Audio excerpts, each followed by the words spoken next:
Hello guys, welcome to Tech Tricks tutorial.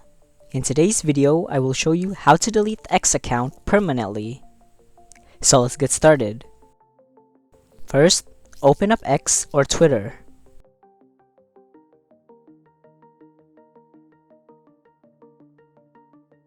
Once it's open, click on your profile picture at the top left corner. Now click on Settings and Support.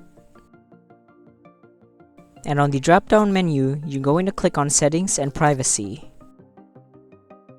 From here, you're going to click on Your Account, then Deactivate Account.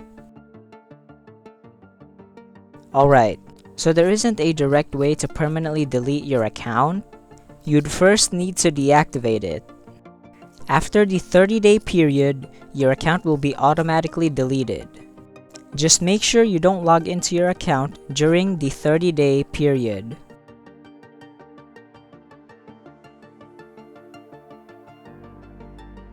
But anyway, all you have to do is hit deactivate, then type in your password and hit deactivate again. That's pretty much it. Thank you for watching this video. If you found this video helpful, please consider dropping a like and subscribing to the channel.